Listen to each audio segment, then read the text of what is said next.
Here at L4 Media, we talk high school football, 4A, 3A, and 2A in Texas. We talk East Texas sports. We talk NFL, guy talk, movie and booze. We also talk wrestling and so much more. So like and subscribe and check us out. Hello, everybody, and welcome to episode 5 of the Texas Two-Seam Podcast, part of Outdrink the Coverage on L4 Media. My name is Ryan Fox. Happy to be with you today. Thank you for tuning in to episode 5, whether you're watching us on YouTube at L4 Media Company's YouTube channel or on your favorite podcast platform, whether you're on video or audio. Thanks for tuning in today. Got a great show lined up for you today.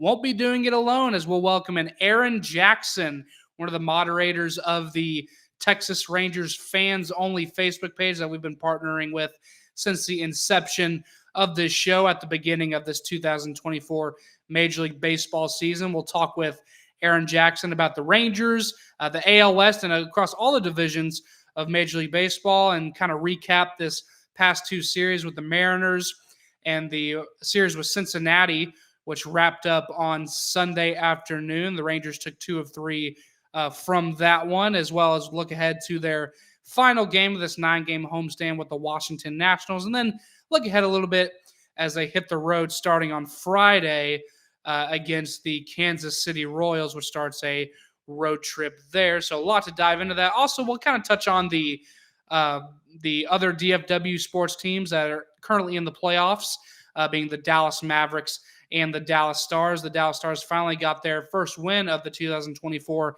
Stanley Cup playoffs with a 3-2 overtime victory over their dreaded opponent, the Las Vegas Golden Knights. So going to have to claw and fight their way back up there in their series. They are now down 2-1. And the Dallas Mavericks have a 2-1 series lead over the Los Angeles Clippers, which they will play Sunday afternoon. Of course, we'll know the results from that on Monday morning when this episode is released. But we'll touch on that one and preview that game and the rest of the series on the Dallas Mavericks front as well. But before we get into any of that, I have a very special announcement for the Texas Two-Seam Podcast. We have a new partnership with Manscaped. Yes, Manscaped has given us a 20% off plus free shipping code. If you use the code TWOSEAM at checkout, that's code TWOSEAM, TWOSEAM, one word, at checkout, you'll get 20% off your order plus free shipping when you order online at www.manscaped.com. That's www.manscaped.com, code TWOSEAM for 20% off plus free shipping. Now, they sent us the Performance Package 5.0 Ultra. It includes the Lawnmower 5.0 Ultra Groin and Body Hair Trimmer, the Weed Whacker 2.0 Ear and Nose Hair Trimmer, the Crop Soother Ball Aftershave Lotion, and then the Crop Preserver Anti-Chafing Ball Deodorant, as well as the Magic Mat disposable shaving mats. And free gifts included in the package as well if you order now, including the 2.0 Boxer Midnight Bravo, $34.99 value, and the Shed 2.0 Toiletry Travel Bag, a $39.99 value. All those two gifts included free with the purchase of the Performance Package 5.0 Ultra. I was able to use the Weed Whacker 2.0 ear and nose trimmer. And, to be honest, I'd never previously tried to shave any of my nose hair, but this was probably one of the easiest experiences I've ever had with shaving any body hair. You just turn the Weed Whacker 2.0 on, stick it up your nose or ear or wherever you want to get rid of that body hair, and it does all the work for you. All you got to do is move it around in there, and it'll get rid of all the nose hair. I have, for the first time since I was a kid, I have no nose hair in here, and it was just easy. It took 1 or 2 minutes to get that done. And then the Lawnmower 5.0 Ultra Groin and Body Hair Trimmer, of course, the 5.0 version of the Lawnmower series, and it's about as good as it gets. It's waterproof. It works in the shower. If you like to do that, there it comes with a little light so you can attach and see in the dark if you happen to be doing that, or in just a dim lit room whenever you're doing your manscaping. and a lot of cool stuff, man. The Crop Soother Ball Aftershave Lotion and the Crop Preserver Anti-Chafing Ball Deodorant have been really, really awesome. It really helps when you're done shaving with the Lawnmower 5.0 or even with the Weed Whacker 2.0 ear and nose hair trimmer. So go ahead and check out our code. Again, the code is 2SEAM for 20% off plus free shipping when you order online at www.manscaped.com.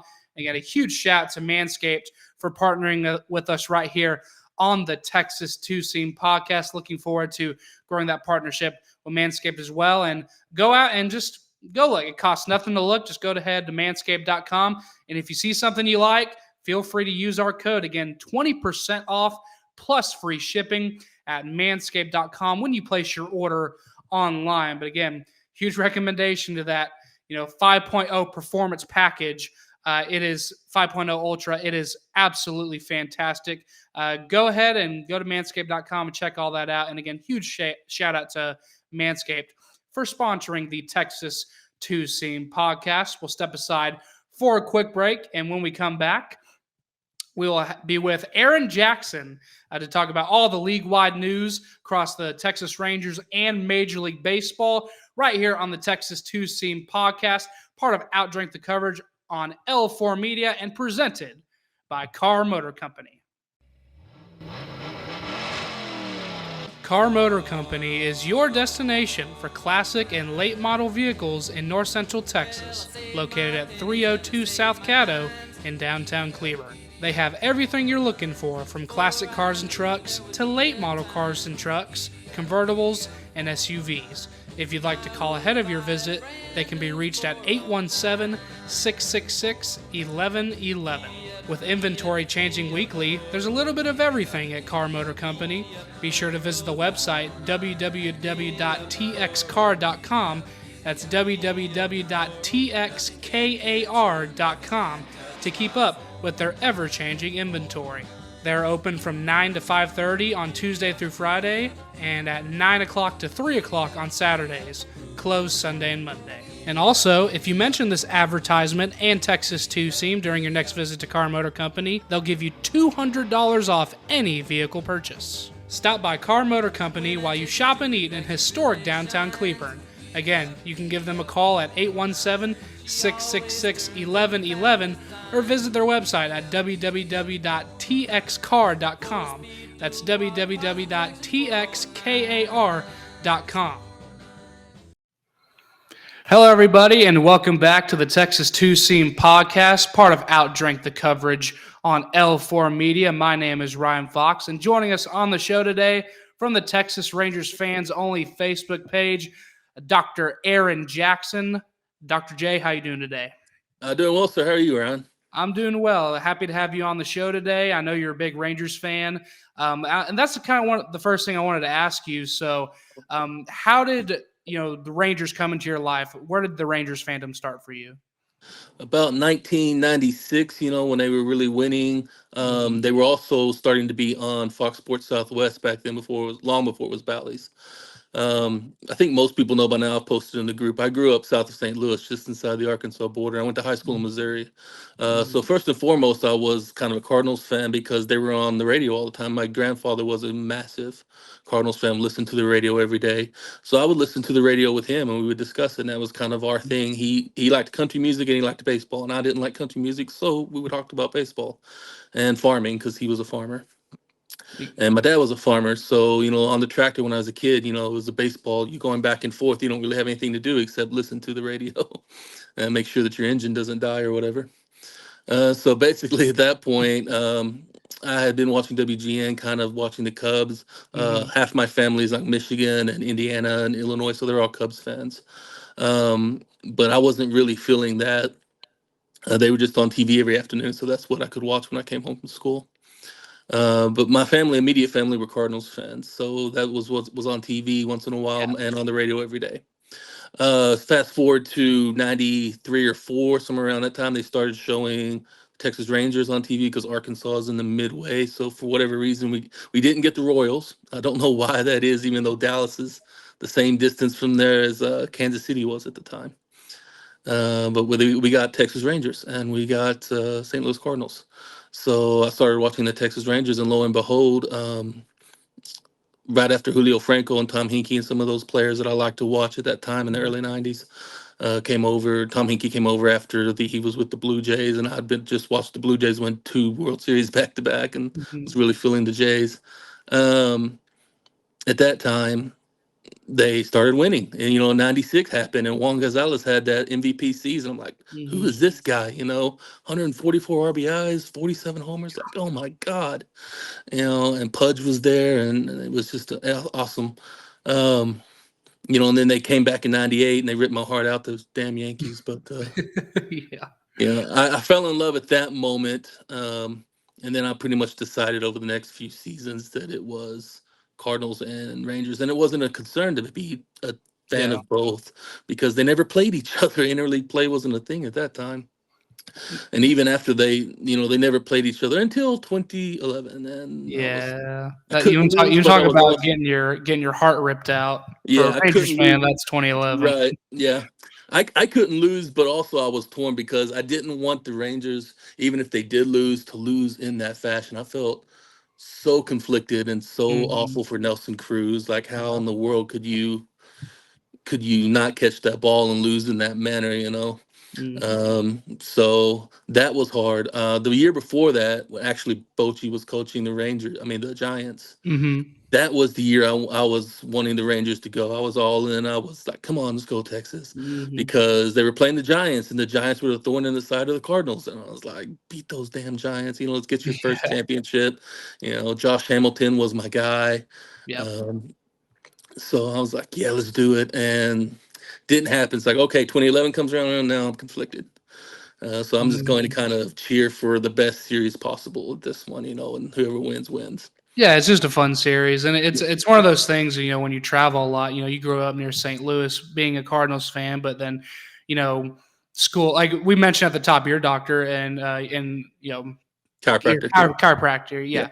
And so that journey brought you over to Dallas, which naturally you get immersed in a new city, and if you're a sports fan, you get immersed in the sports culture rather quickly. So and that's perfectly natural. That would happen with anyone, I think. You can be a fan of both teams, especially when you grew up rooting for one as well. And then that love for the Rangers eventually brought you on with the Facebook page that we've been partnered with since the start of the show, the Texas Rangers Fans Only. How did your role in that page come to be, and how fun has it been for you to be part of one of the fastest growing Rangers communities on Facebook? I'll be boldly honest in both. I wasn't one of the first ones in the group because I was joining a lot of groups at the time. I wasn't a guy who did fan groups because of all the negativity that is often associated with them. I was always a fan, a huge fan. I just didn't do social media like that. So when they started winning earlier in the season, I thought, well, I'll jump into these fans groups and just, have somebody to talk to about Rangers baseball, because most of my friends are actually like basketball fans and stuff like that, soccer fans. So I had very few people with whom to actually discuss Texas Rangers every day. And as a enormous baseball fan, that's what I was looking for. So I started joining a bunch of groups, and maybe 3 weeks, a month or so after Tracy Hawkins started this group, I jumped in and I started to realize he was trying to do something different. So I started eventually posting more in this group than any other, and finding myself ignoring the others and doing this every day. He really liked that. He thought my comments were pretty good, so he offered to make me a moderator. So I said, okay, that's cool. I got time to do that.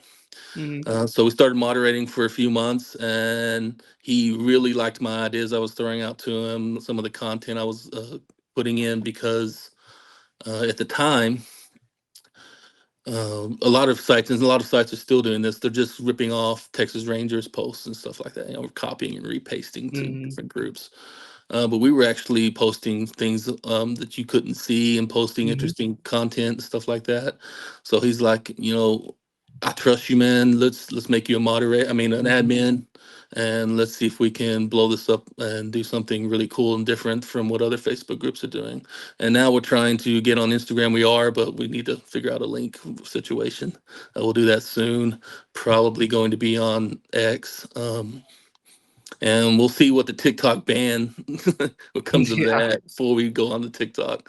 But yeah, we're trying to do all of that and make it really, really cool and a unique experience for fans, for true Texas Rangers fans, because a lot of these groups are just bots and spam Mm. artists and all of that. Yeah, and it's been really cool to see it grow. I think they were just under 6,000 followers whenever we started this show, about 4 or 5, the start of the season, and now you're almost at 9,000 members of this group. It's grown really quick, and it's the best part about this group, in my opinion, is how subjective everyone is. Now you have your fans who will be like, who complain or saying, "Oh, he should have done this, he should have done that," but most of these fans are really subjective, and that brings up the opportunity to have actual productive conversations about this team, whether they're winning or whether they're losing. And I think that's a great part about this community. To the second part of your question, mostly it's fun. I like it. It's Yeah. engaging, and I do it as a labor of love. We don't get paid. It's just Yeah. something that we're doing. But it is a full-time second job. I work probably harder making content and doing everything for this Rangers group now than I do actually at work, because my work's kind of on autopilot at this point after several years. Yeah. But that being said, other than a few frustrating moments with some people who just want to be argumentative and hmm complain, Yeah. it's mostly positive. Yeah, absolutely. And then part of the deal, you make all these really cool graphics, and like you kind of alluded to it before, people mainly screenshotting stuff from the Rangers official page and then just posting in the group. You're actually taking time and effort to make these cool graphics with pitching lines and final scores and everything. When did you start realizing that I kind of want to do that, start making these graphics and stuff, and how fun has that been for you? That's actually been the funnest part of Yeah. everything because I'm starting to realize that the business school training back in, when I first went to school is actually kind of coming to fruition.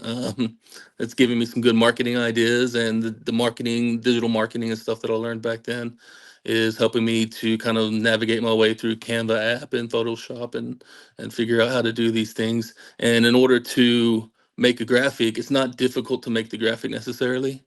It's all the research that goes into it because I've got to hmm look up the different numbers and make sure I'm accurate and all of this. And yeah, so I really like it. It's engaging and it really satisfies my itch, my baseball nerddom, hmm if you will, Yeah. to look up everything and make sure that I know what I'm talking about. But at the Mhm. same time, that takes something that could take like 10 minutes into an hour to make a graphic, because I have to research stat lines on the MLB app and ESPN and all these different things and some of these deep dive statistics, Mhm. um, just to make sure that fans know that we're not just throwing out copycat stuff, and we're Yeah. not, and these graphics don't just come about because we're trying to be different. We're actually trying Mhm. to be different, but we're also trying to be something that's better for true Rangers fans that they can't probably get elsewhere necessarily. Yeah, So and they have that to go to multiple places to get, whereas they can just go to our page and get all that information in one spot. exactly, and that's what makes this page special as well, just the effort and the love that's put into this page as well, with the extra hours spent doing stuff like that and with the engagement. And it's awesome. Y'all been really good to our show as well, promoting it, and I've loved promoting and partnering with you guys as well. If you guys want to join the Texas Rangers Fans Only Facebook, it'll be linked in the description below. Whether you're watching us on YouTube or listening to us on your favorite podcast platform, we will have the link for the Texas Rangers Fans Only Facebook page in the description below. Be sure to join it. One of the fastest growing communities for the Rangers fans across not just Facebook, but probably across the internet as well. They're very close to 9,000. And then, well, is there a goal for the end of the season for how many followers you'd like to have by October? The initial goal is 10,000 for the All-Star game. We've Mm-hmm. kind of stalled out a little bit, and we're trying to figure out why that is at the moment. Mm-hmm. Asking the group members for feedback, trying to listen to them and get their opinion on things. So that's the initial goal. By the end of the season, we would like to be maybe like 12. And then depending on how they do, if they make another playoff run, we expect a massive inflow. Mm-hmm. But if not, then 12, 13 would be ideal. And after that, we've seen that that's kind of where a lot of these groups are, these Rangers groups. Um, so that might be kind of capping out for a while. Yeah. But we'd rather have 13,000 real fans instead of Mhm. 13,000 bots, Yeah. and 11,000 bots and 2,000 fans and Mhm. 200 of them engaged. We want, 1,000, 2,000 people engaging. Mhm. And they have the live. You guys have the live chats as well, not just for the Ranger games. You have the in-game chats and the post-game chats, but you've also implemented some for the Stars and the Mavericks playoff games as well, which we'll talk about later in the show as well. So again, we'll have the link in the description below for the Texas Rangers fans only Facebook page, the fastest growing and most engaging fan group I've ever been a part of as well. I'm in there as well all the time, engaging with fans, especially in the live chat. It's always You fun. are. Yeah.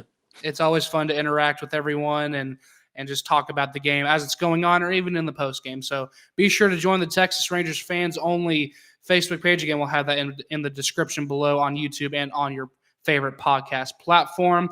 And before we go dive deeper into the Rangers, let's talk about another topic that I wanted to discuss, the Mexico City series. So it's another international series that Major League Baseball has put on. We saw game one on Saturday.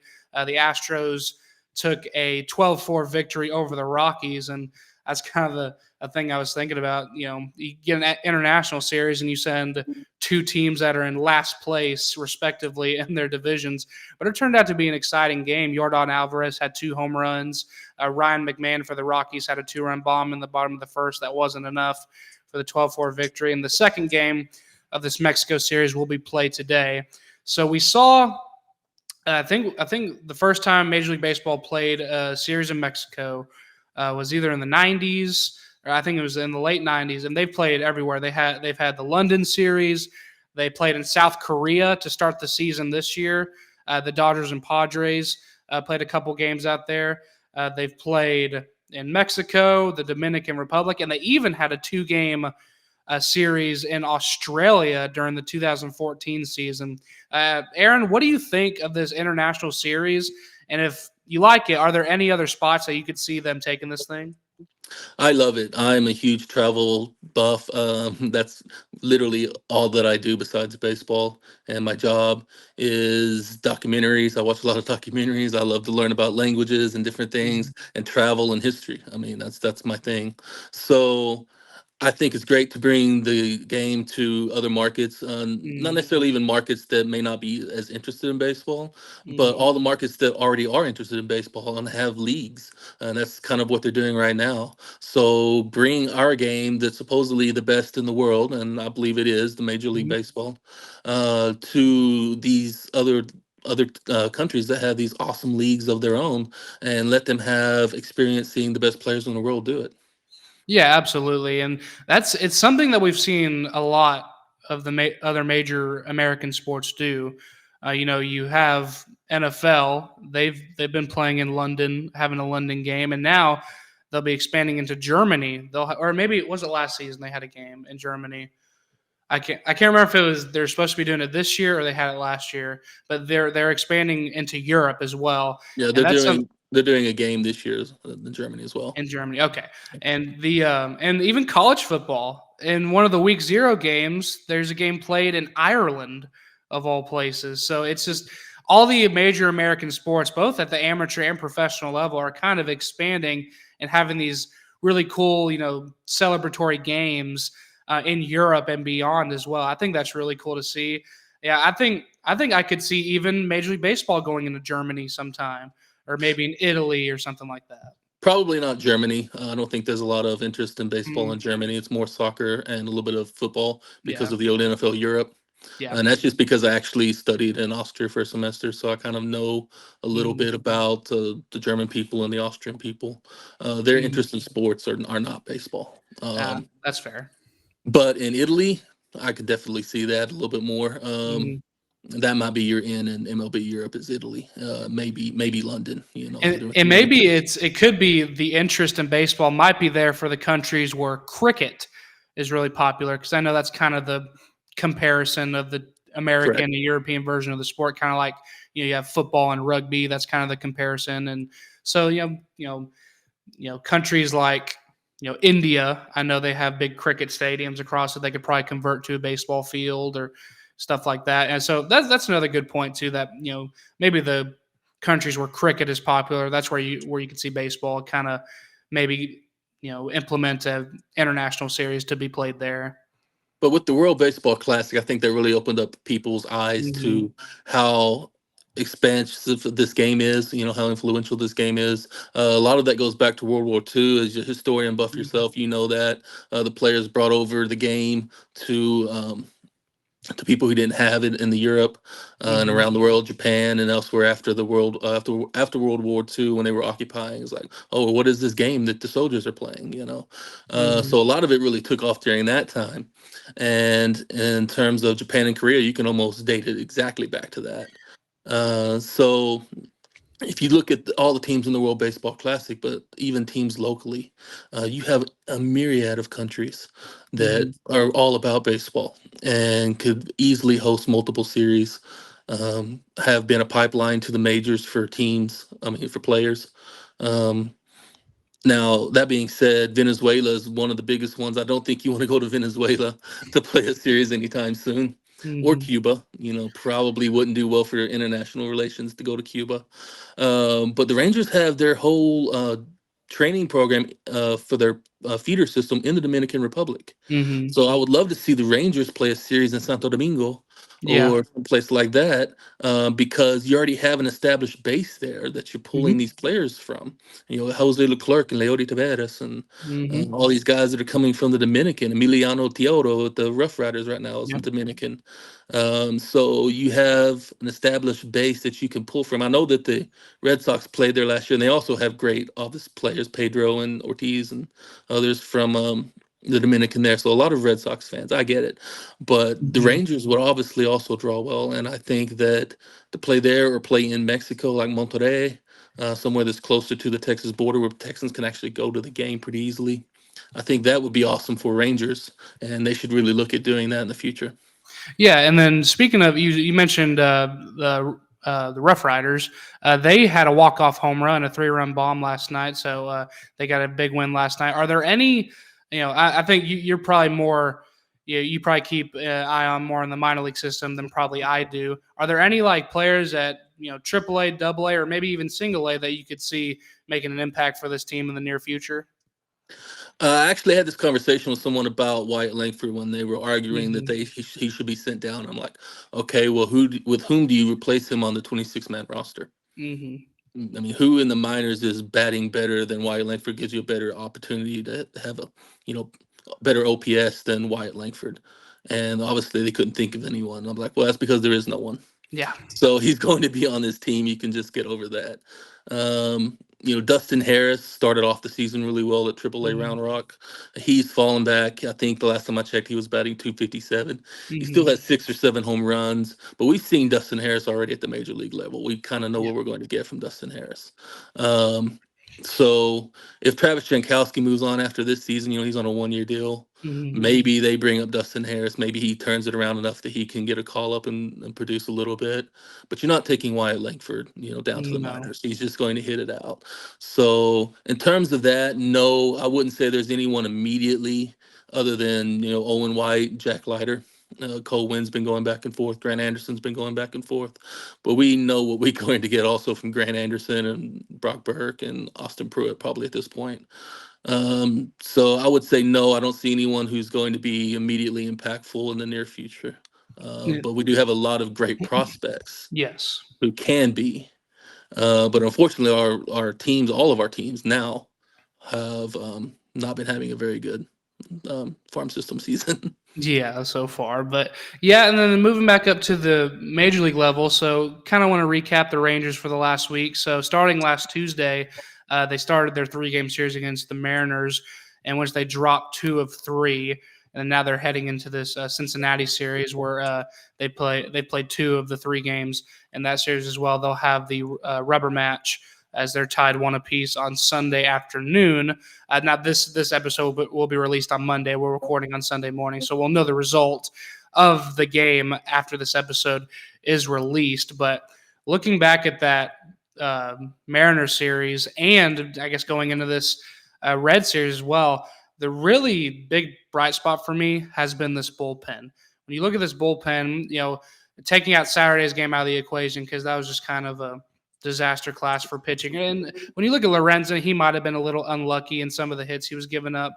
But either way, not a good pitching day for the Rangers on Saturday as Lorenzen gave up 5 runs and Jose Urania came up, pitched the final 3 innings, giving up 3 runs, 2 of them being earned.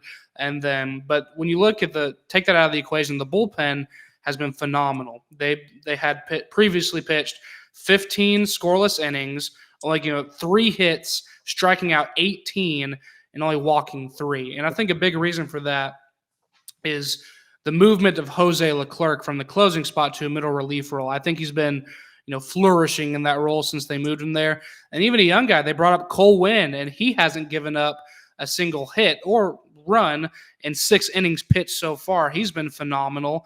And when we talk about these young guys that have been developing in the Rangers system, the Rangers don't have a rich history of developing young pitchers, but Cole Winn's off to a really good start. Yeah, I would agree. I actually saw that line that you had mentioned. I think it's since April 23rd are those numbers. Yes. April 23rd through before yesterday. Earlier in the season, about a week and a half ago, 2 weeks ago, I posted a rebuttal in the group to some people who were all over Latz for some reason. I don't know why people don't like Jacob Latz. He's legitimately only had one horrible outing where he gave, I think, 4 runs in that game. Before that, his ERA was 0.93 or something like that. He had been solid. His ERA is still only about 3 even after that. But yeah, the back end of the bullpen was not the problem. I took Jose Leclerc out of the equation and showed the other guys. And it was just obvious that the problem at that point was Jose Leclerc in his present role. When they moved him to middle relief, okay, he's been much better. And then you start looking at the other problems. It's obviously Pruitt has not been good. Brock Burke has not been good, and now he's injured. Grant Anderson has not been good, and now he's optioned to AAA. Jose Corniel was horrendous, and he's in AA. I think it is Frisco now. So that seems to be the problem. I actually wrote it down. If you take this is for the entire season, mind you, Ryan. If you take those guys out of the equation, the middle relief, and you go with 7 pitchers who have been with the team for most of the season or all the season and consistent, you have Latz, Spores, Urania, Leclerc, Robertson, Yates, and Wynn. And I think this was as of yesterday, but it may have been as of Friday. They're 5-5, so just like the Rangers this season at 14-14, they're perfectly average. But through 78 1/3 innings, they've only given up 48 hits and only 23 runs. That's good enough for an ERA of 2.65. Not bad. Not bad at all. That dog will hunt. Yeah, that dog will hunt and collect a lot of ducks, okay? 77 strikeouts, only 26 walks. They don't even have a command problem. Those guys have been locked down.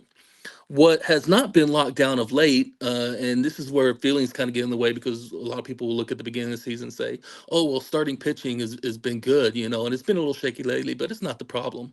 Well, actually, it's over the course of the season with Cody Bradford, it's 8-9 is the record. The ERA is 3.73. So not nearly as honed in as the bullpen. Not bad. I mean, you can deal with a 3.73 ERA. But without Bradford, take his 3 wins out, his 19 1/3 innings, the ERA goes up to 4.08, and now they're in the bottom half of the league. So the pitching is not where it needs to be in the starting lineup, and we can debate. I think we all kind of believe that it's because of injuries. When Heaney and Dunning go back to long relief, that will take care of a lot of things, but you're also hoping that Scherzer and Mahle and DeGrom come out and be the pitchers you expect them to be, which we don't know how that's going to be coming off Tommy John surgery and Scherzer's back injury. Scherzer got rocked. I don't know if you want to talk about it, but he didn't have a great first game at Round Rock. He went 2 1/3, 3 earned runs, 5 hits, 4 Ks and no walks, but he did give up a pair of home runs as well. Not the start you're looking for, but it is his first, professional outing since I think it was Game 5 or Game 6 of the ALCS. I think. And I Oh, went to Frisco to see Verlander just because he's a mhm. future Hall of Famer, and he Yes. got shelled in that game. Now, Mhm. It fair to happens. him, he had horrific defense behind him. The Corpus Christi Hooks are not a good Double-A baseball team, Mm. and they made some errors that they wouldn't have made at the major league level. But Mhm. you don't give up 6 runs without having a bad day, Yeah. just regardless. But when you're there, you're just kind of focusing on mechanics, getting things right. He gets called up last Friday and gives up only 2 earned runs in his first start back. Yeah. So I kind of think that's where Scherzer's at. He's just working on Mhm. mechanics. Yeah. I actually watched the game, his part of the game. He did well. He wasn't all over the place, Yeah. but he wasn't sharp either. So, Mhm. as he pitches more, I think he'll start to be a little more sharp. And then at this point in your career, you're only looking for him to be the third option anyway. Mhm. So if he can be a solid, consistent third starter in the rotation, Mhm. we'll take that all day. Yeah, absolutely. And then that's a good point. With Verlander having a shaky start and Scherzer having one at AAA as well. I think it's just one of those things where they're not really focused on maybe particularly getting the win for whichever minor league team they're playing for. I think their main focus is probably on command. And when you're just trying to find that fastball and command it, you're probably going to leave some hanging over the plate. Which these guys are in Double A or AAA, but they're still professional hitters. They're gonna if you get a fastball over the heart of the plate, you're gonna get some hits, and that happens. But with Scherzer, he's ahead of schedule. I think they're saying he could return as early as maybe the first week of May, which is a week from now. So I mean, as long as he doesn't have any setbacks, which he hasn't so far, we could see him coming back and being a key veteran presence, if nothing else, in this Rangers rotation, which I think they sorely need right now. And like you said, implementing him back into the starting rotation, that'll push a Dane Dunning, or it might be Andrew Heaney to start to put him in that long reliever role. And then when Cody Bradford returns, which unfortunate setback for him, finding that low stress fracture in his rib, if they can get both Scherzer and Bradford back in that starting rotation and just try to keep them healthy and just keep getting their stuff back. Because Cody Bradford, if we remember, has had a phenomenal start to the season, 3-0 in 3 starts before going down with that initial injury, and then now finding the stress fracture in the rib. Just kind of a tough deal for him. But I think that fits exactly what you were saying, Aaron, with if you're able to get Scherzer and Bradford back in there, then that could move Dayton Dunning and perhaps Andrew Heaney back into that long reliever role, which what we saw in the latter half of last season, that's probably where those two are the most comfortable. I agree, and it's unfortunate about Bradford. I think they said it Mhm. was the 12th rib, which is your floating Mhm. rib. Yeah. That's right there. It actually makes it feel like back pain, and you get back spasms with it, even though it's just a stress Mhm. fracture. Yeah. For those who don't really understand how a stress fracture can affect you, take your dog's bone, or everyone's seen a dog bone. Take a Mhm. chisel and just kind of poke at the edge a little bit to Mhm. where you nick the ostium. Okay, that's what a stress fracture is, more or less, and it's not something that's going to break. It's not serious. It will repair itself usually within 4 to 6 weeks. But at the same time, it's super painful because every time you Mhm. breathe, you feel it. Like when you have a Yeah. stress fracture in your foot, every time you step on it, run, plant, anything, you feel it. As Josh Young knows, because he had that before. So it's one of those things that you just can't wind up and do your normal mechanics Mhm. with a fractured floating rib. Yeah. And 6 weeks is probably the right timeline. Hopefully he comes back from that. He's okay and he's the same. We'll just have to wait and see. Yeah, absolutely. And then Josh Young, as we mentioned, he hasn't had any setbacks as of now. He's still on pace to return. I think in about late July. I think probably post right after the All Star break. I think is his hopeful return time, and that'll be big. But also, when you look at the guy who's been filling that position, Josh Smith, he's Before had we go to Josh Smith, I just wanted to uh, comment on Josh Young real yeah. fast. Um, that I got some inside information. I don't know the exact surgery. I wish I Mm, did. But one of the reporters told me that it was ulna. So mm, I don't know if people can see my hand, but basically yeah. the thumb side is the radius bone that comes here Mhm, along the forearm, yeah. and the other side is the ulna. So when the baseball Mm, came and it impacted here, mhm, it did like a side impact, yeah. and it obviously fractured something So when they were saying that it was worse than the X-rays initially showed, that's because X-rays only show bone. Yeah. They don't show soft tissue like an MRI or something does. Mhm. So the X-ray showed a fracture, and I'm guessing it was non-displaced, but it could have been displaced, meaning the bone may have shifted. I'm not sure. Mhm. But obviously, when the surgeon got in to make sure it was set and good, he found something that was worse. Probably in the soft tissue, probably a ruptured radial ulnar ligament or something like that. And once he has to go in and do all that and reset everything, make sure there's no ulnar variants, all of a sudden that puts it immediately at about 3 weeks. I mean, 3 months. Mhm. So when they were saying like 6 weeks, maybe 8 to 10 weeks, I'm like, I don't think so. I think it's probably gonna be closer to 3 months. And then Yeah. unfortunately, I was right on that one. But Yeah. And when you think about it, that's then he 3 has to do months. rehab after that, and make Yeah. sure it's strong and not aching. So And he's got to get back to where he can throw and throw right. comfortably and throw with the power that he needs to, because he's got a strong arm over there and you have to at third base. So even 3 months is really just the recovery time. So Well, even more than that, when you're yeah. swinging and you're a power hitter, Mhm. trying to roll your hands over to get on top of the fastball Yeah. and do so quickly without pain in your wrists, and then you go out into the field and you throw, as you say, it's not something that's going to come back from quickly. And that's unfortunate for him because he's had so many injury setbacks in his young career. I mean, last year, I think he fractured his thumb or just part of his hand Yeah. during the Miami series last year. I was at And that game and I was trying to think, like, what the hell happened? mhm. Because it was just a hot ball to third, and you're like, okay, random ball, bounced off his chest or whatever, and then he picked it up and threw it on the first. And I'm thinking, well, did he fracture his sternum, or did he get the wind knocked out of him? He just wants to take the rest of the game off. And lo and behold, it comes out, oh no, it broke his thumb. I'm like, Mhm. what? This dude is snake bitten, man. Yeah. He really is. Yeah, but the guy, like we mentioned, the guy who's been filling in his place, Josh Smith, he's had a great both defensively and offensively He's showing the, for the he's the Rangers. team leader in batting average. Like, who would have had Josh H. Smith as the team leader in batting average at this point in the season? No, not me. And he's been a solid utility player since the Yes. Rangers got him in that trade with him and Ezekiel Duran with that trade with the Yankees just a couple years ago. He's been a solid utility player, and as a starter, I mean, he's always been really solid defensively, but he's really come on with, like you said, the batting average. He is smoking the ball right now.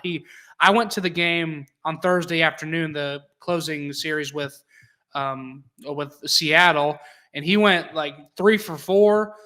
He was a triple shy of the cycle. He had his first home run of the season. Mhm. I mean, he had a phenomenal showing at the plate. And then again with Andrew Heaney, pitching that game, he gave up all 4 of his runs on 2 hits, which were both 2-run home runs.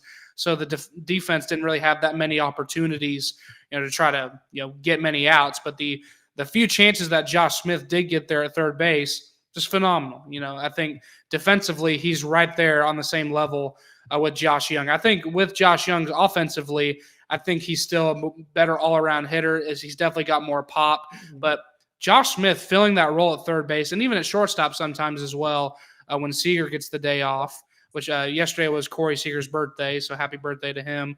And Birthday bomb. yeah, and they've had a phenomenal Josh Smith has had a phenomenal season so far filling in for Josh Young, and I think that'll continue up until then. And it's just one of those deals where he's a really good utility player, but just with how stacked this roster is, it's just hard to find an everyday spot for him. That's true, but I think that's a good problem to have because with the Yeah. DH, you can mix and match. Maybe if Langford or Carter's not having a good, which Carter's coming out of nowhere to all of a sudden start finding his bat again. Yep. But you can rotate and give guys a day off. If Seager, unfortunately, who has an injury history of his own, has to go down for a week or 2 or however long, then you got a guy who can easily step in and play that position and fill that role in the batting as well. Yeah, absolutely. And then now, so we just mentioned the Seattle series. Now let's look at this current series with That Castillo excuse me. game, man. God. Yeah, Cincinnati. Ellie De La Cruz, as you mentioned in the notes, 40 home runs and 100 stolen bases is what he's on pace for. I mean, he is probably the most electric young player in Major League Baseball right now. I would think so. I mean, if it's not him, Julio Rodriguez, Juan Soto, Fernando Tatis Jr. I mean, they're in the short conversation. The Abusador, Ronald Acuna Jr. Yeah. Obviously. Those are probably the top five I would think right now that everyone knows. It's like these guys are on another level. Yeah, absolutely. And we've seen him, show out in this game with the Rangers so far. And the pitching for Cincinnati has been there as well. As you mentioned, Hunter Green had a solid performance, only giving up 1 hit in 7 innings. And One what hit this, to Josh Smith. yeah, I had Josh Smith. Yeah. That's exactly right. And this kind of Rangers offense, with the injuries, I think especially since Josh Young has went down, it just seems like he's been an anchor to this offense. The offense has kind of been hot and cold. You'll see them score. They've been kind of winning more gritty, low-scoring pitcher duels. Like they won 2-1 in the series opener on Friday night, at which Marcus Semien hit the go-ahead home run in the bottom of the 8th, which secured the victory there. And then the pitching display of Saturday wasn't great, giving up 8 runs in total. And then the comeback in the bottom of the 9th, falling short. Corey Seager, as we mentioned, on his birthday, like you said, had the 2-run home run as well. But the rubber match is Sunday afternoon. I didn't check and see who's on the mound today. So it was Andrew Abbott. So, okay. Yes. So Andrew Abbott for the Reds, who is a good pitcher. Yeah. He's 1-2, but he has a sub-3 ERA. So, and you mentioned he's 1-2 because the Reds are injured. Matt McClain's on the 60-day IL. They've got a player suspended. They are one of those teams that kind of treading water and doing well right now in a better NL Central. So I expect when they get healthier, get their full complement of hitters back, they will be better. So I wouldn't look so much at his record. I would look at his quality starts and overall stats. Yeah, and you said he's batting 198, so under the Mendoza line, and then not a big strikeout guy, 20 strikeouts on the season through all of his starts, and that could bode well for the Rangers. I think Abbott is really good at forcing, I don't know if he's a pop out or a ground out style pitcher, but the Rangers, the strikeouts really haven't been that big of a problem. They're in the bottom 6 in Major League Baseball in total team strikeouts at the plate. So they have been really disciplined, especially with those young players, with Evan Carter and Wyatt Langford, like you mentioned, the high OPS, even though Wyatt Langford's been kind of unlucky at the plate so far this season with these, looking strikeout calls. But his OPS is still high. He's still drawing walks and still getting hits as well. And I don't know if you saw it on Thursday afternoon, the game I went to when they played Seattle. Wyatt Langford made a phenomenal catch in left field. It was he kind of read it wrong, and he kind of had to reach like this. If you're watching on YouTube, I can't really describe it if you're listening on the podcast, but he kind of reached and kind of caught it like in the Air Jordan pose. Yeah, he corkscrews around and catches it overhead. Yeah, it was phenomenal because to make such a horrible read on the ball, but he made up for it.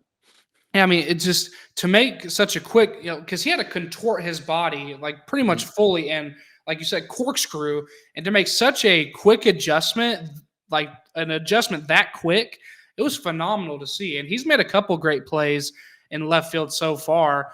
And that's another thing I kind of wanted to bring up. So could you see at maybe during the trade deadline, the Rangers making Langford the everyday left fielder, moving Carter to center, and of course keeping Adolis in right field, and then maybe making a trade, I don't know, maybe sending Leote and maybe a young pitcher to get like a designated hitter instead of having Wyatt Langford there. Could you see that being at all possible? Maybe them reaching out, if the Angels continue to be as lowly as they are, maybe give Mike Trout a send-off to a possibly contending team like the Rangers to become the everyday DH for this club? I do see a trade happening. I don't see that particular trade happening. The Angels are not going to give away Mike Trout. He's an Angel. But could they possibly send away Leote since he's in his last year of his contract? Yeah, for sure. I never know what CY is going to do, and I don't have any inside information as Hmm. far as that goes. I'm not connected to the team like that. Yeah. But just contractually speaking, you got Jankowski on a 1-year deal. You got Leote on the last year of his deal. You know that likely. I mean, Jankowski just re-signed with the team. They wanted him back. If he produces well this season, they might try to get him back on another 1-year deal or something like that. Maybe at a vet minimum or something like that, depending on his play. Yeah. But I doubt very highly they're bringing Leote back. I mean, I know he's hitting better lately. Mm-hmm. He has a little streak going for getting on base the last few games, Hmm. but it's Leote Taveras. He's shown at this point Hmm. he's not a good hitter. He's an Hmm. average hitter at best. Hmm. He's there for his defensive prowess in center, his glove. Um, which has been okay this year. He's had a couple Hmm. miscues on balls that Yeah. one in Detroit. It cost Hmm. his Jack Leiter. But he technically doesn't have any errors yet because the Hmm. one that they gave him was rescinded. And he's had some diving plays and some great plays as well. So he's out there for his glove. Yeah. But we all know that Carter is the future center. Hmm. Carter has also proven that he has the glove, and Yeah. um, we know what Adolis is, with that cannon and right. So we know what the Hmm. future is. Yeah. So can I see them moving on, trying to get potential value while there's some for Leote this Hmm. season? Yes. And Yes. I think that what they would do, since they have position players in the minors, is they would probably try to trade them off for pitching instead of Mm. a DH or another Okay. outfielder.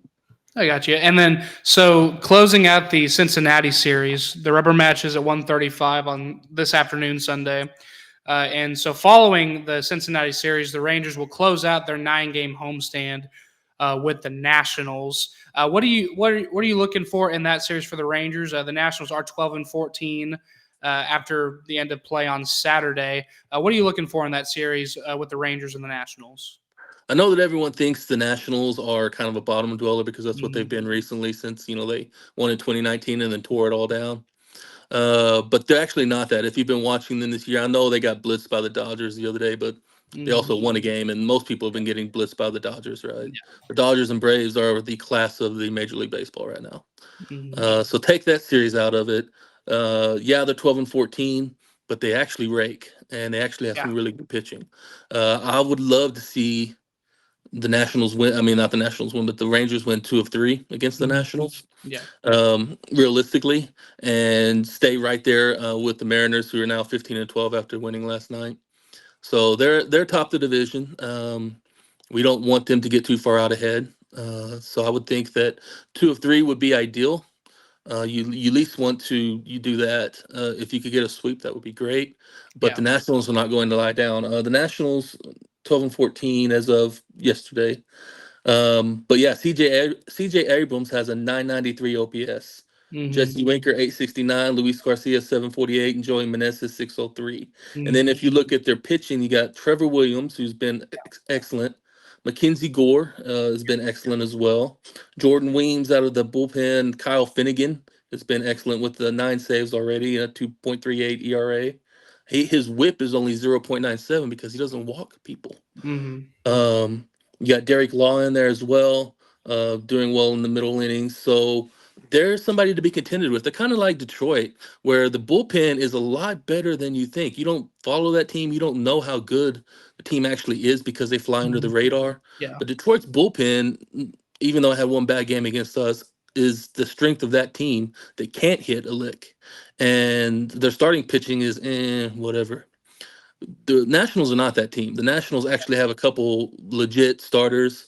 They have a very good, to very good bullpen right now at the start of the season, and they got guys who can hit. And C.J. Abrams is trying to make his name as Yeah. one of the best young hitters in the game. So, could I see the Rangers, losing 2 of 3? Yeah, for sure. Hmm. But I hope it obviously goes the other way. I hope we have the best starters on the mound. I think Dunning's going today, so the first game out should be Heaney on. We Hmm. get Monday off, and I think then Yeah. Tuesday right is when it starts. So Heaney probably in that series, but then we cycle back around to I don't know how they're going to work it out with Gray, but at some point we should see Eovaldi in that series. And Gray's been much better his last 2 outings, so Yes. um, I would like to see 2 of 3. Yeah, me too, and absolutely. And there's another former Rangers player on that Nationals team, but unfortunately just went on the IL, and Joey Gallo. Yeah. So, there won't be any homecoming for Joey Gallo there. Say not. I didn't see what he went on the IL for. I think it was on the 60-day, so it had to be something pretty severe. I didn't see that either. I just saw that he was on the IL. Yeah. The Nationals will be coming into town to close out that 3-game or the 9-game homestand in Arlington for the Rangers, and then following that, later this week they'll be going up to Kansas City on Friday, and the Royals are 17-10. And we kind of talked about this the other day with the AL Central. They're off to a good start, but eventually, I think like you mentioned when we talked, that the Guardians are, at least as today stands, maybe the only legit contender that could continue this hot streak, like at least on a consistent basis throughout the season. Now, again, it's a 162 game season. There's going to be highs, there's going to be lows, there's going to be win streaks, there's going to be losing streaks. It happens. But what's your overall view of the AL Central as the Rangers head into Kansas City on Friday? Kansas City concerns me right now. Now, will they concern me later in the season? I don't know. But right now, Seth Lugo is one of the best pitchers in the game. Yeah. And then they also have, what's his name? Brady Singer. Yeah, and then the former Ranger Cole Reagans as well. So you got 3 legit pitchers who are doing excellent this season. Yeah. And then you got Michael Walker, the former Cardinal, who's your 4th guy. And if he gives you what he's giving right now, he's only 1-2, but he's got 25 Ks and 28 1/3 and a 3.81 ERA. Cole Reagans is only 1-2 with a 3.9 ERA, but he's got 37 Ks and 30 innings with only 10 walks. And we know what Reagans is. He's a solid pitcher. So Seth Lugo, Brady Singer, Cole Reagans, Michael Walker, that's a pretty formidable starting rotation. And then on top of that, you got Salvador Perez hitting 350. You got Bobby Witt Jr. hitting 310, running all over the bases. So they can hit. They're pretty good on the fielding and definitely good on the pitching. Will that sustain all season? Well, it's the Kansas City Royals, so you would like them to regress to the mean. But they may not. They may surprise us. They may be like 2015. You just never know over the course of 162 games. But yeah, I would like the Guardians to go ahead and win that division. I think that they're probably the class of it. Kansas City may hang around and challenge, but Detroit will eventually fall by the wayside because they're young and they don't have any hitting. And then at the lower end of that, you've got the White Sox and yeah, we don't even need to discuss the White Sox. Oh man, they are. What are they, 4-22 going into Sunday? They won last night, so Minnesota's 5. Oh yeah, they walked it off. They walked it off against Kansas City of all teams. Yeah, 65. So Chicago is 5-22, and so Minnesota's not there. Correa's on the 15-day IL with the right intercostal muscle strain. No timeline on his return. They're not a good team. So I would figure that it's going to end up being between Kansas City and Cleveland, but we're catching Kansas City on a heater, so we need to show up and show out. Basically, I'm glad that we're through April at this point. Coming up on the end of it. It's been a very eventful month for the Rangers. Yeah. Looking at the schedule at the beginning of the season, April was the month where I said, man, if we could just get through April. Treading water, even winning division, that would be amazing because it was tough. Then May gets a little bit easier. Then June is a little tougher. And then on the back stretch, it gets a little bit easier. And we'll have all our guys back, so we'll kind of know what we're working with by that point. So we don't need to obviously play down our competition or anything through May, but we do get the Angels. We get some winnable series in there. And then June gets a little bit tougher, but yeah, I'm just glad we're getting through April and we're still just 14-14 and right there in the thick of it. Yeah, with all the injuries and all the adversity this team's going through, I think being right there at 500 towards the end of the month is a really good place to be, all things considered. And so when we look at the AL, whole picture in the American League, and now looking at the East, Baltimore is leading there going into Sunday. They're 17-9. Jackson Holliday, man, only 1 hit in his first 34 big league at bats. Not the greatest start for the number 1 prospect in all of baseball, but still a good team. I think they're still trying to build off a really good season they had last year. They have a lot of those guys back, and they've even, like you mentioned in the notes, a phenomenal. Or maybe not phenomenal might be a strong word, but Corbin Burns, the signing that they made, it's been really good for them so far. He was their opening day starter as well. Yeah, he had a bad outing, I think, a week ago and Mhm. lost, but his Yeah, numbers are still good, and yeah, he's pretty much repeating exactly what he did with the Brewers. yeah. So he's going to give you quality starts. He's going to be a lockdown kind of number one. Mhm. A bad day here and there. They don't have Felix Bautista, but right now it doesn't seem to be mattering. Their bullpen's doing Mhm. okay, and they're not missing anything there. What they do have is Colton Cowser Mhm. and Gunnar Henderson Yeah. and a team that can still rake even though Jackson Holiday's not there. Everyone's focusing on this kid because he's getting the press. His dad was Matt Holliday, and he's the number one overall pick, and he's got the Mhm. baby face and all of that. Yeah. But they have young superstar talent, Mhm. and Colton Cowser will probably be rookie of the year. I know Evan Carter, Wyatt Langford want to have something to say Mhm. about that. Mhm. Um, Over in the National League, it'd be Jackson Churio, who I like right now to get that. But is right now it's Colton Cowser. He's the odds-on favorite, and he's earning that. So yeah, Baltimore's going to be there. They're a legit team. They will battle with the Yankees or whoever in that Mhm. division. Probably the Yankees. Yeah. Maybe the Red Sox, but probably the Yankees all season for one and first and second. The definitely one of the wild cards is coming out of the AL East. Mhm. So we're going to have to perform well against Baltimore when that comes, and we're Yeah. going to probably see them in the playoffs if we make it there. Yeah, absolutely. So the AL East, yeah, it is kind of top heavy. It seems like Tampa Bay is starting to fall back to the wayside. They're currently in fourth place, only Yeah, ahead of Tampa Toronto. Bay is one of the worst teams. You Yeah. don't realize it because you think Mhm. they've been pretty good lately and they've got good talent. But if you Mhm. start to look at their actual hitting numbers and their pitching, their run differential, they are one of the worst teams in Major League Baseball right now. Yeah, just not great. And again, they're Toronto fourth. as well, who's also in that division, is one of the worst teams. Yeah, and they're both 13-5, so they're really just tied for last place. 13 and 15. Yeah, both 13 and 15 heading into Sunday. And then we mentioned the Central. Cleveland's leading that 19-8. And then when we look at the National League side of things, it's kind of, especially in the Central has been pretty exciting so far. Like we mentioned with Cincinnati, they're a really electric team. They're third place in that division behind Chicago and Milwaukee. And I mean, the National League is looking really good right now. The NL West is kind of the Dodgers, and everyone else is kind of, especially when you consider Colorado in that division as Yeah. well, one of the more lowly teams in baseball. And then the NL East, they have Miami, who I think is tied with Chicago for the worst record in baseball. They've got one more win, but yeah, One 6 more and win. Okay. 22. Yeah, they're 6-22, and Chicago's 5-22. So Which it's gonna, Luis Ariz is finally hitting. He's back over yes, 300, yes, but he's the lone bright spot on that team since they trade off Soler.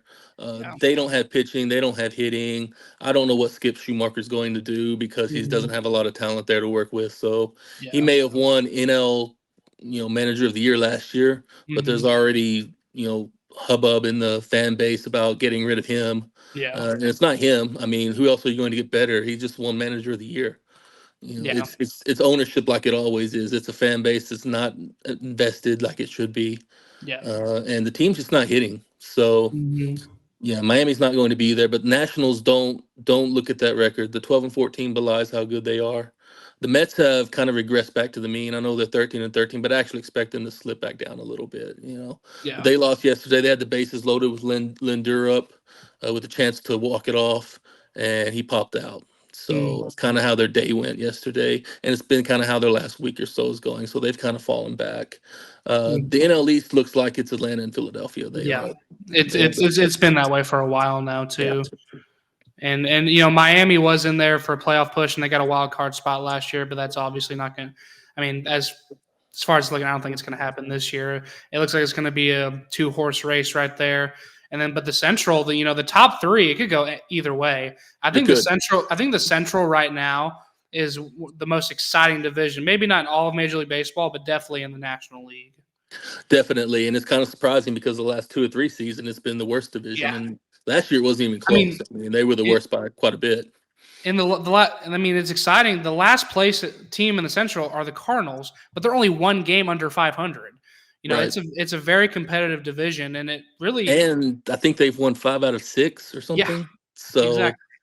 yeah, Pittsburgh's not going to be there. We can probably Mhm. surmise that. They've had Um, they have a hot start, but I don't think it's as yeah, sustainable. they're falling back, and I know they've got Skeens who will come up at some point, but they don't have a lot to work with. Mhm. So Pittsburgh probably going to end up at the bottom of that division, depending on what Beautiful St. Louis ballpark, does. though. Beautiful ballpark, Mhm. amazing. Saw 2 games there last year. It was amazing. I've never been. That's one of my bucket list ones is going to see Yeah, that. my dad, he actually is a huge Frank Lloyd Wright fan. So Yes. we went to that's what he wanted to do for he I said, "Where do you want to go? We'll go anywhere that you want to go now that you're retired." He Hmm. wanted to go see the Falling Waters house near Pittsburgh. Yes. So we went there. So then while we were in Pittsburgh, it was like, okay, well, let's go check out a game. So then we were bored. We went and checked out the game the next day. So Did you hit up Permanente Brothers?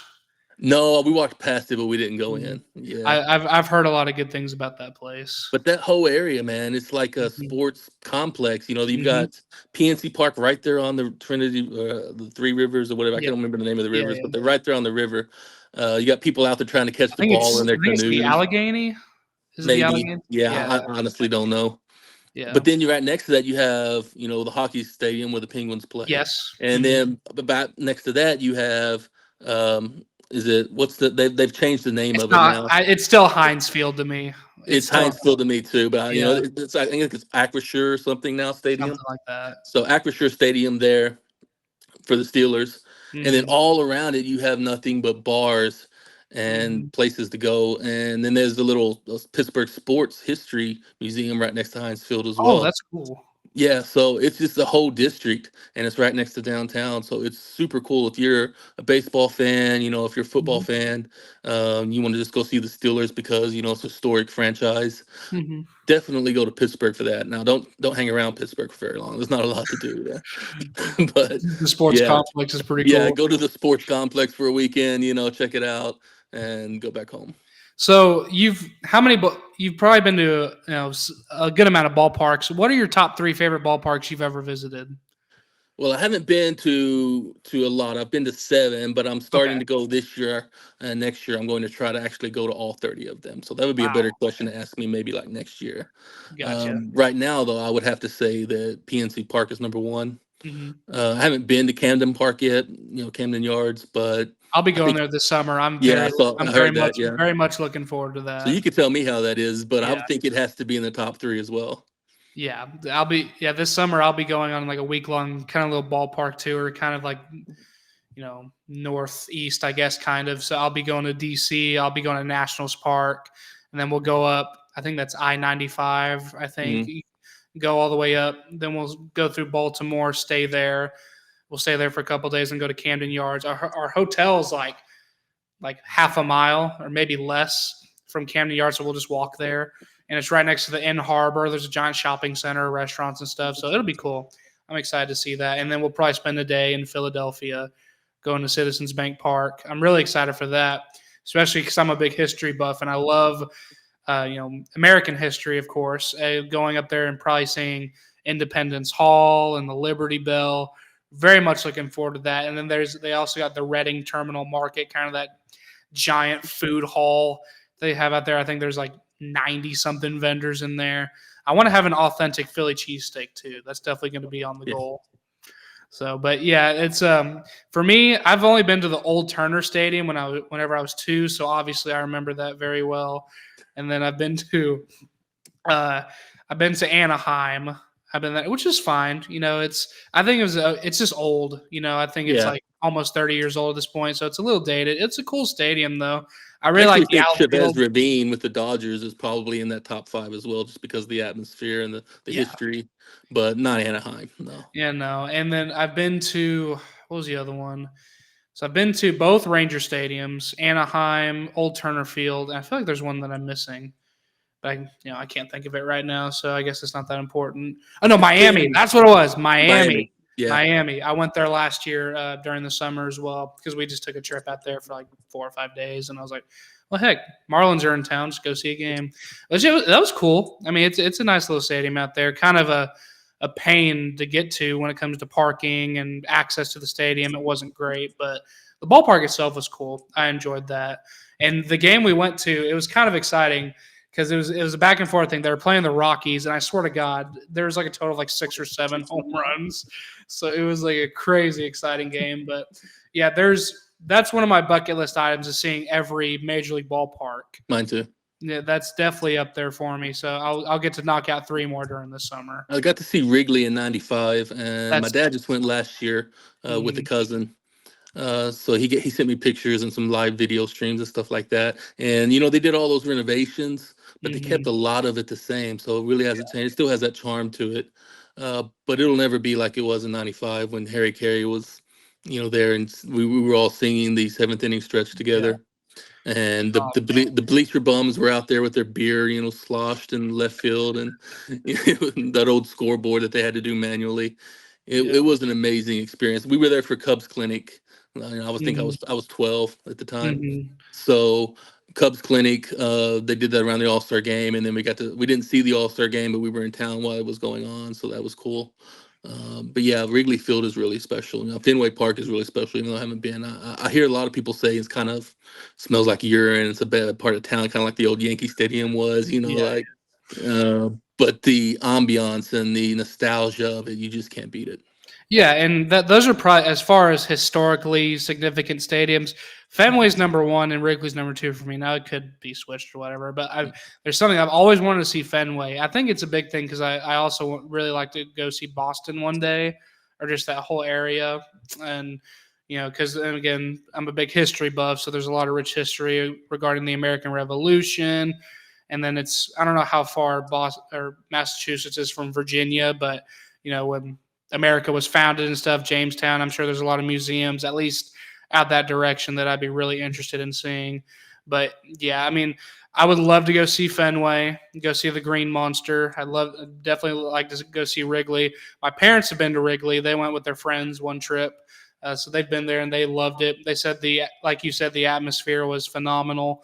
So that's definitely up there for me. But again, we're right here on Texas 2 Seam, Outdrink the Coverage, L4 Media. Let's kind of wrap up today's show by a little bit more DFW. Can we talk about runners? Can we talk about one thing with the Rangers for the? Yeah, for sure. We get into that. Go ahead. What do you feel about the runners in scoring position and our timely hitting this year? Do you feel like it's been? I get a lot of feedback in the group that it's inconsistent. And for those who actually watch every single game, the stats kind of belie what's going on. Right now, it looks like overall we're batting 250. I think it went down to 249 after yesterday's game. That's tied for 9th. We're kind of top 10 in most hitting areas. I wouldn't say inconsistent.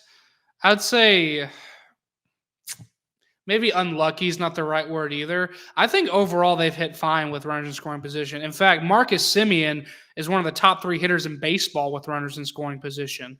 So I think that's fine. Inconsistent might not be the right word. It might have been some times where there haven't been many timely hits with runners in scoring position. But I think that goes with what we said earlier. This offense has kind of been hot and cold. And a lot of that has been with the injuries as well that we've noticed. And I think, honestly, I don't think Corey Seager is really back at 100% because he's gotten several days off as well.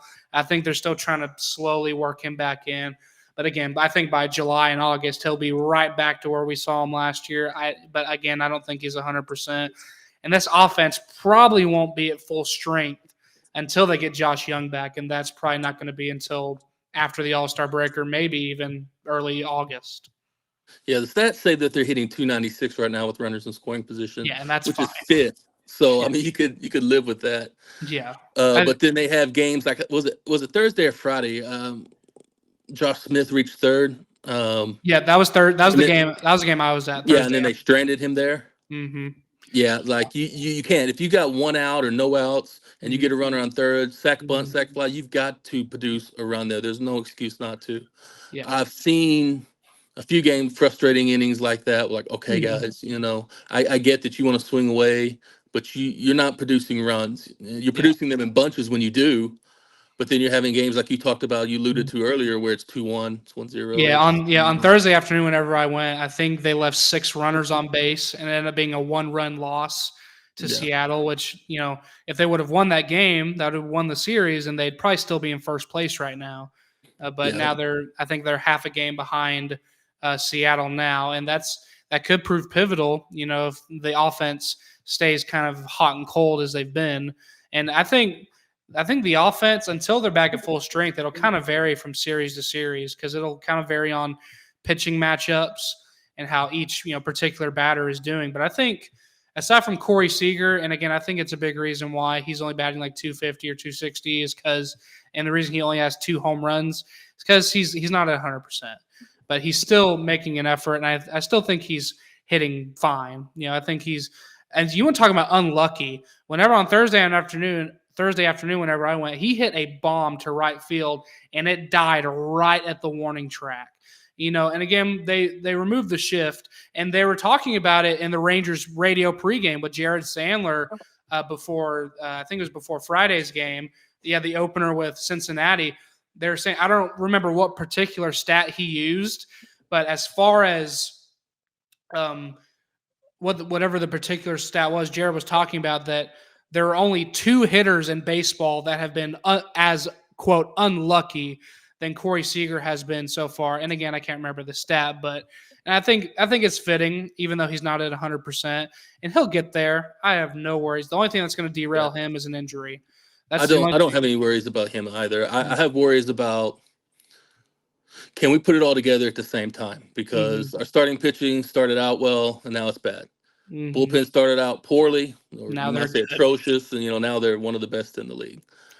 Hitting started out, on fire against the Cubs. Then it's been kind of downhill ever since. Comes in bunches, or it doesn't come at all, it seemed like. Over the aggregate, we're talking about great runners and scoring position stats and great stats overall, or very good stats overall. And that's what you're looking for over the course of a 162 game season, is really the aggregate. Everything will kind of regress to the mean, and you'll find out what kind of team you are. But injuries play a factor in that, obviously, as they are now. And timely hitting is obviously the goal of the game is to score more runs than the other team. That's all that matters ultimately. So however you have to bring them across the plate, you have to do that. And I trust him, Bruce Bochy, to figure it out. But at the same time, he can't swing the bat for the guys. He can tell them what to do, but situationally, they have to go out and execute. So I have some concerns just in that regard, but they're not huge concerns. I think they'll be figured out. It's early in the season. Yeah, and I think, like you said it perfectly. Believing in Bruce Bochy, I do too, and I think he probably earned that trust as a reliable manager even before he came to Texas. But last year really solidified it, and it's just. I really do believe in him, and I really believe this offense will round into form once they're back to full strength. Now, that's a good point that you brought up. Will the offense and starting pitching, relief pitching, will it all kind of mesh together and be at a high point at the same time? That doesn't happen a whole lot during Major League Baseball. It has to take some really special teams and timing and health and all that for that to happen. So I don't think it'll ever be perfect. But I mean, again, when we look to the playoff run that the Rangers went on last year, that's when it seemed like everything just rounded into form at the perfect time. They caught lightning in a bottle, and everything just meshed together at the perfect time. So we've seen it firsthand. So I truly believe it can happen again. You just don't want that to happen too early or too late. So the timing of that will be something to keep an eye on for sure. But with Bruce Bochy leading this team and the talent, both veteran and young talent that this team has, both pitching and offensively, I still believe in them. I do 100%. Me as well. Yeah. And then so let's round out today's show with a little playoff DFW sports talk. Let's start with the Mavericks, man. They're up 2-1 over the Clippers. Game 4 of the series will be taking place on Sunday afternoon against the Clippers. I want to talk about the Mavericks, a team that hasn't always been great defensively. In fact, they've been pretty subpar defensively, especially under Jason Kidd. But these last 2 games, holding that explosive Clippers offense to under 100 points in back-to-back games. It was phenomenal. There is this crazy stat from Game 2 when Dallas tied the series with Paul George, Kawhi Leonard, and James Harden collectively. When they were guarded by Luka Doncic, they scored no points the entire game. That is phenomenal. And Luka gets knocked a lot for being, quote, lazy or lackluster defensively. He has been phenomenal in these first 3 games. And Kyrie Irving as well.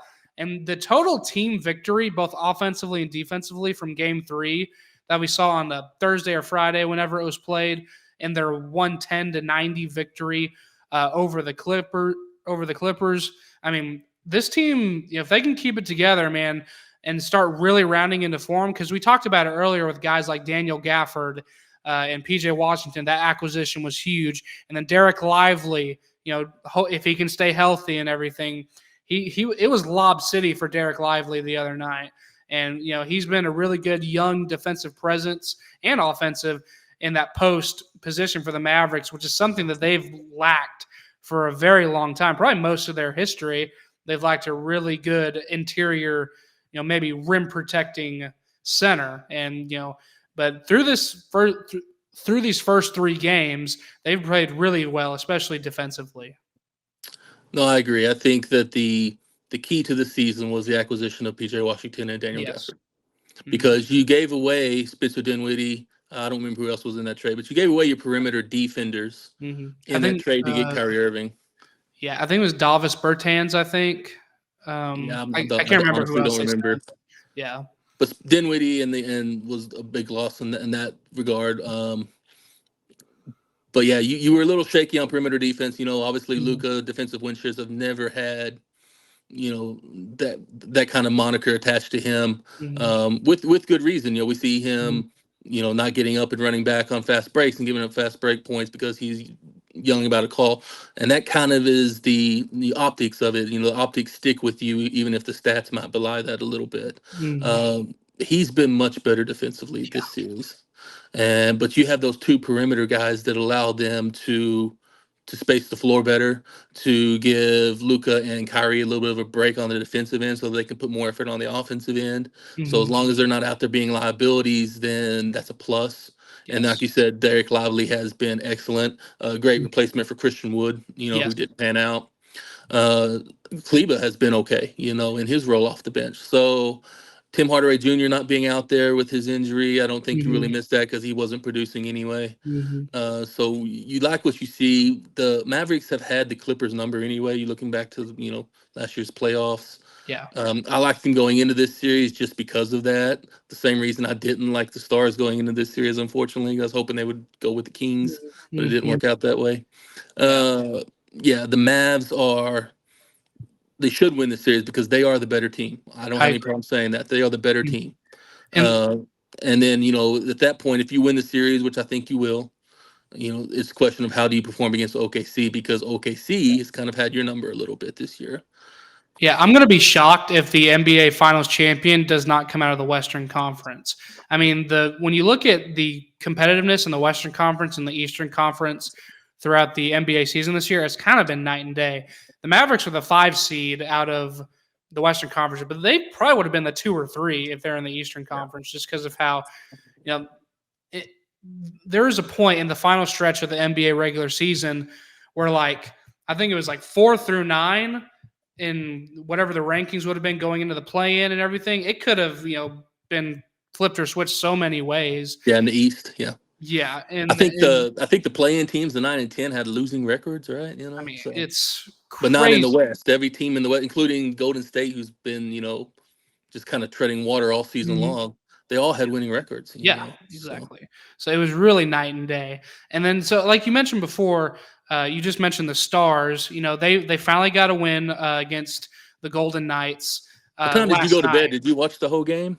I didn't watch any of it. I was at work, and then me and my mom went out and saw a movie last night, so I didn't see any of the game, but I did watch the highlights this morning.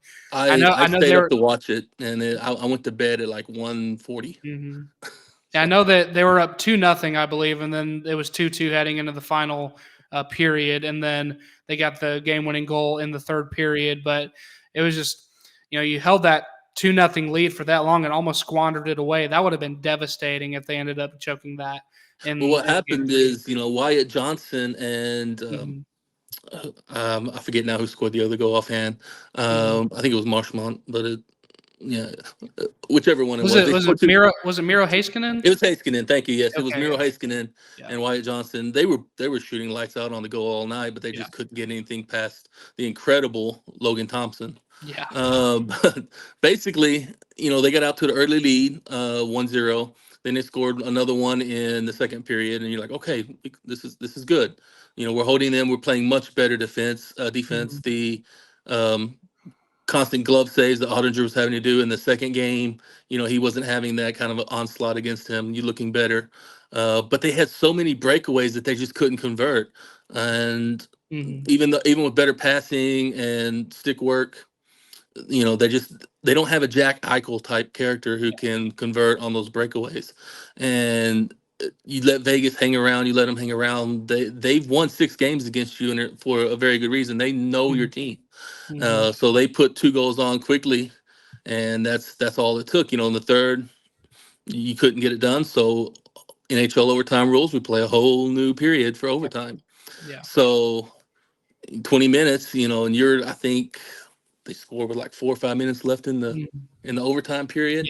Wyatt Johnson. So it was one of those games where it took forever. It was exciting. It was nail biting to the end. I needed, a blood pressure pill, but yeah, it was amazing. You eked out the victory. You deserved it because just as many shots on goal as you had. There's no reason why you shouldn't have 7, 8 goals in that game. I mean, it's insane. The Vegas Knights defense was porous to say the least, but on the back end of that was one of the best goaltending performances by Logan Thompson I've ever seen. Yeah. With all those breakaways, Yeah, and he stopped everything. He was a brick wall. But in the end, we got the win. I'm glad we got the win. I hope we get another one because we are the best road team in the NHL. So on the road in Vegas, you would like to take those 2 and go back. Yes. But it's not looking great just because you're playing against a team that's not the Kings. The Kings, you would have had a much better chance, and maybe somebody could dispatch of the Vegas Knights before we play them in the Western Conference Finals, and that gives us our road to the Stanley Cup. Yeah. But as it turns out, we got the Golden Knights in round 1, and that is the only legitimate time besides last year with the Panthers and Bruins, where you said there were absolute doubts because that team, just for whatever reason, plays that other team really well, and this 8 could beat this 1. So you hated it last year because the Boston made the best regular season and history of the game, and then lose 4-3 in the very first round of Florida. Is such a kick in the nuts, right? Yeah. It's just like the 73-9 Golden State team. You didn't finish that, but at least you made it to the finals. Boston lost in the very first round, so for Dallas to win the entire Western Division, and God willing, they don't lose. But if they do lose, to the 8th team after winning the whole Western Conference and your division this year, it'll be more than frustrating. And I hope they don't do something crazy like fire Pete DeBoer, or move on from players after that because they got you here. Yeah, but that wouldn't be the right move. They need to. They're an awesome road team. They figured it out in game 3. They had excellent chances, shots. They had many breakaways. They just couldn't convert. So if you can repeat that again, get some conversion in game 4, get a win, get some momentum going on your side, and come back to Dallas, and we'll see what happens. Good deal.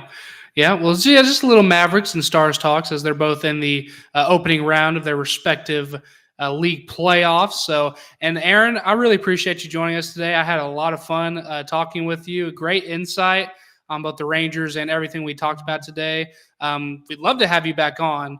Absolutely. And then especially in the future with Tracy as well. I'd talk more about the page and everything, but great insight again. I really enjoyed having you on today. And let's have you on in the future, man. You have a good one. Thank you so much for having me, Ryan. It was fun. And yeah, I'd love to come back. Just let me know. Absolutely. And thank you for listening to episode 5 of the Texas Two Seam Podcast, part of Outdrink the Coverage on L4 Media. Great show today. Thank you for tuning in, whether you're watching us on YouTube or on your favorite podcast platform. I want to thank again to give a shout out to our sponsor, Car Motor Company in downtown Cleveland. Again, you can reach them out at www.txcar.com, or you can call them at 817-666-1111. Thanks again for tuning in to episode 5 of the Texas 2 Scene Podcast. We'll talk to you next.